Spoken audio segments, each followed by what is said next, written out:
Hello everyone, welcome to Noir Feed.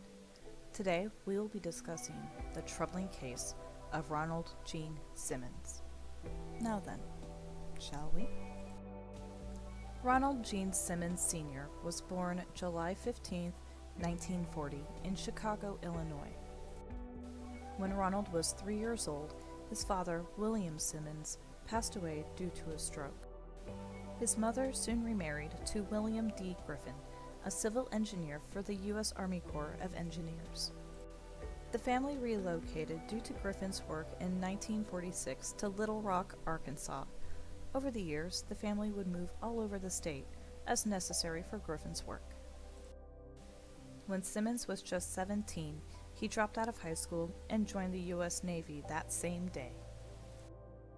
When Simmons arrived at Bremerton Naval Station, just north of Seattle, Washington, he met Becky Ulibarri. 3 years later, they would marry on July 9, 1960, in New Mexico. The couple would go on to have 7 children over the years.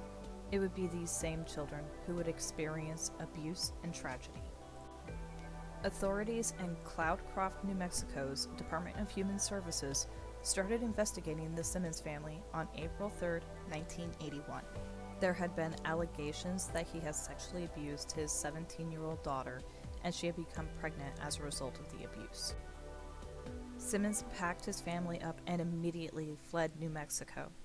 They moved around in Arkansas, finally landing in a 13-acre property just north of Dover, Arkansas. Their home was 2 mobile homes joined together to create one longer unit. The structure had no indoor plumbing or telephone service. The home was also surrounded by a makeshift privacy fence reaching 10 feet high in some places. Simmons showed other signs of troubling behavior. He usually worked low-paying jobs in the town of Russellville.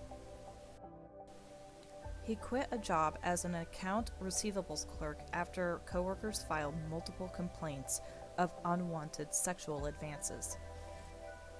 Now, I feel it is important to address that Simmons was an awarded military service member. He had a 20-year service career, earning a Bronze Star Medal, the Republic of Vietnam Gallantry Cross, and the Air Force Ribbon for excellent marksmanship. Simmons had proven throughout his professional military career to be extremely proficient with guns. Just looking on this past history, we can see that Simmons had a lot of impulse control behavior issues, as well as being very indifferent to how his family felt, considering the abuse that his daughter went through. So, it's no surprise that these next events occurred. It's the extreme way that it happened that is so shocking. On the morning of December 22nd, 1997, Ronald Gene Simmons would take a .22 caliber pistol and shoot his wife Rebecca, and then turn it on his oldest son, Gene. Simmons then did the unthinkable and murdered his 3-year-old granddaughter, Barbara. He had strangled the little girl to death. When the rest of his children arrived, he lured them outside one by one with the promise of presents, and he did this to isolate them and to kill them. He killed his daughters, Loretta, Marianne, and Becky, and his son, Eddie. He had strangled and drowned each one in a rain barrel outside. 4 days later, on December 26th, the rest of the Simmons family came to celebrate the holiday, unaware of the horror that awaited them. The first to be killed by Simmons was his son, Billy, and his daughter-in-law, Renata. Simmons shot them to death. Then he proceeded to kill their 20-month-old son, Trey, strangling and drowning him. Simmons' next victims would be his daughter Sheila, whom he had sexually abused, and her husband, Dennis McNulty. Simmons shot them to death. Simmons then murdered the 7-year-old girl that he had fathered to Sheila, as well as her little brother, 21-month-old Michael. Once he had finished off the entire family, Simmons would cover all of the bodies with their coats, except for Sheila. He would cover her in her mother's favorite tablecloth. He then took the 2 youngest victims, his grandsons, wrapped their bodies with plastic sheeting, and left them in abandoned cars near the property. After committing these horrific crimes, Simmons then went to a local tavern, had a drink, and then came back home, as if nothing had occurred. He spent the rest of his day drinking and watching television while his family lay dead around him.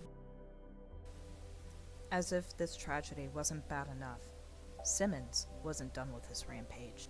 On December 28th, only 2 days after murdering the rest of his family, Simmons went back to Russellville.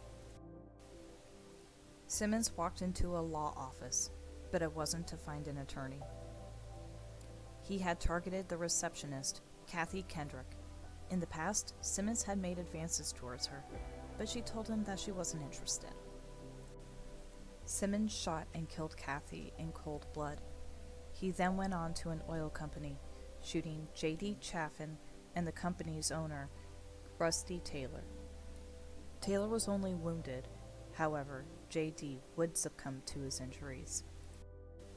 Simmons went on to shoot and wound 3 more people, 2 at the convenience store he used to work at, and 1 at the Woodline Motor Freight Company, where he had quit years before after allegations of sexual harassment. When the police arrived, they found him sitting in the office of the freight company. He gave the authorities his gun and was arrested without any resistance. In total, Simmons had killed 16 people and wounded 3 during his rampage, spanning over 6 days, including the Christmas holiday.